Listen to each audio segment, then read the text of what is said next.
I'm gonna say this, man, because my head crazy. You said easing God out. That's why the pivot gonna be successful.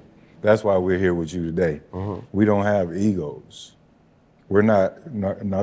We don't. Narcissist.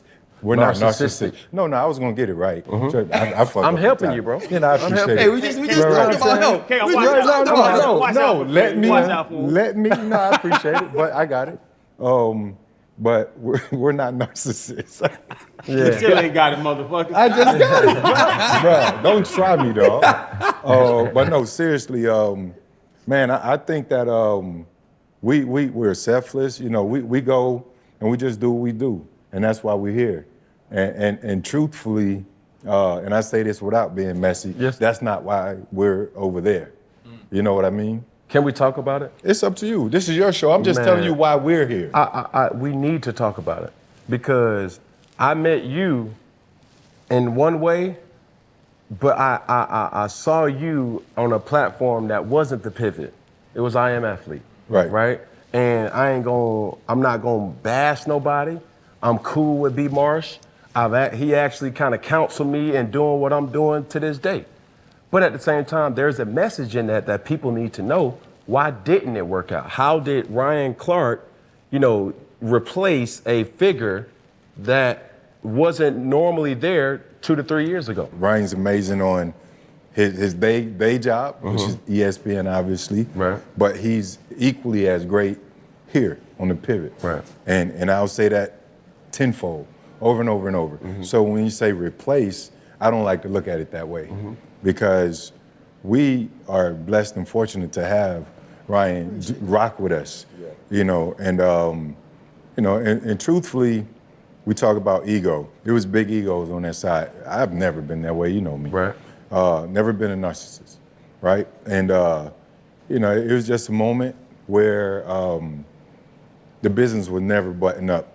And sometimes that happens. But I know you, and I know if that were a situation, if we all started this Funky Friday together, Right. You would look at it and say, all right, I know what my people bring to the table. Right.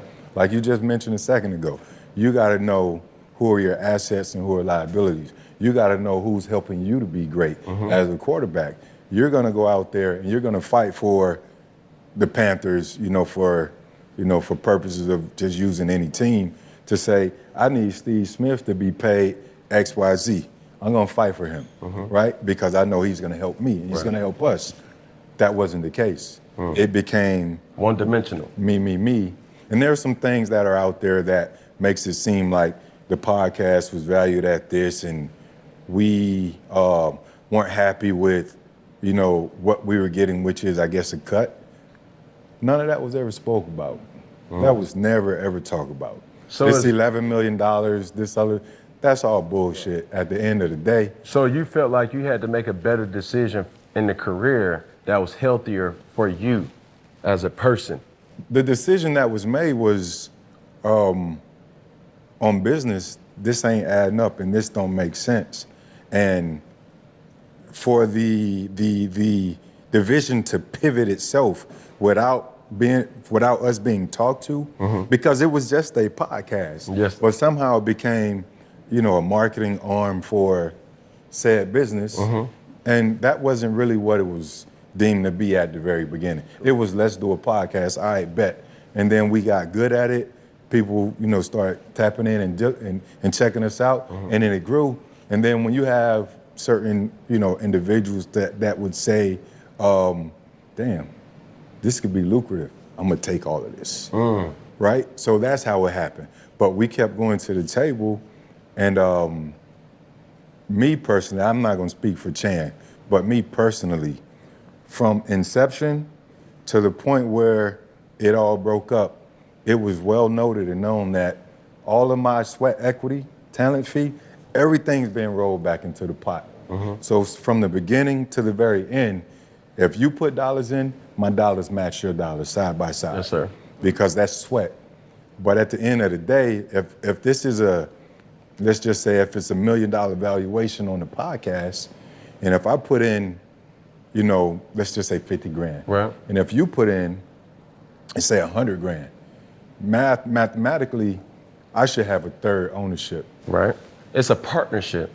right? That's a partnership. Not revenue split, not all this Yeah, other bullshit, but from not profit sharing, from equity ownership. Correct. That's easy math, not 5%. It's more like 27%. Yes, sir. So that's why I'm here with the pivot. And we weren't gonna do another podcast. We just said, man, this ain't right. We're gonna leave this. And whatever happened after that is gonna happen. And that's the real shit that we never really, it's more. People are a whole lot of stuff. But we try not to get messy.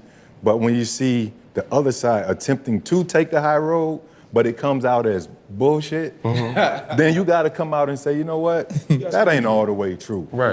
You know what I'm saying? It might be some truth sprinkled in there, but the 11 million, that's what you probably put in the gym, but you didn't put that in the podcast. It wasn't nowhere near. You ain't gonna pay 11 million for no fucking podcast. Yes, sir. You know what I'm saying? So, I'm curious. Yeah. that's just my side. And that's Yeah, that. no, and Freddie, and he's funny about it. Like, I see what I'm you still dancing around a little bit. He's still dancing but around a little bit, but That's the gist. Man, You- first off, man, let's keep it funky now. No, yeah, no, we're no, gonna no, keep it man, funky. that's the name But, of it. Let's keep it a buck. I'll tell you this, Cam. You gotta respect your dudes. You gotta respect. Well, you was cussing. You gotta respect your niggas. Yeah. If you and your niggas start something together, the respect has to be there. Yes, sir. And you got to do it. And even on some nigga shit, like Freddie said, if we were to start Funky Friday with us four, and it blows up like it has, Right. and all love to you, bro. I watch every single episode. Yes, sir. When it does blow up, you gonna be like, bruh, it's four of us. We at the 25, table. 25, 25, We at the 25. table. We a team. Yes, sir. A We partnership. We gotta cut it up. Yes, we gotta sir. pay the overhead, whatever you pay for these cameras, for these producers, for these, pay that, and then whatever the net is, anybody knows money is net and gross. So pay that, and then that's net. That's what your net brought in. From there, us four should profit, and we should cut it up. And that's where we went wrong, is where we weren't gonna cut up the net. Oh, I bought the cameras. Oh, I paid the producers. Oh, I paid this. Pay everybody. And when this final check comes in, let's cut it up 4 ways. Yeah. Reggie Wayne was a part of it. And Reggie Wayne got out of there because he saw that the power wasn't gonna get cut right. That's the first thing Red said. That was the first thing Reg said. He's not gonna cut the pot right. Ocho comes in. Ocho don't care about the business. He do a Ocho's million not things. worried about Yeah. that. Ocho Yeah. is gonna be Ocho. You know what I'm saying? Ocho gonna be, and I love Ocho. Got his own We just ate dinner. We was at dinner with the wives the other night. Yes, sir. Down there on South Beach. And Ocho gonna be Ocho. Ocho Right. gonna do him. But Ocho came on our podcast already. But you have to cut up the business right, and that's what I know with these fellas. To get back to the good side of it, is that we have a set thing. Is that we are the 3 owners of the pivot, and we make every decision together. Yes, sir. And we pay our producers. That's Because that you say pay the producer, ain't nobody get paid. right. That's just the real The shit. thing, Pay the thing, everybody, and we make every decision that we want to do, whatever we want Right. to do. Coming up here, they said Cam's available now, and we got on the text thread and said, "Shit, bro, we got to slide to Atlanta because Let's rock Cam's and roll. available."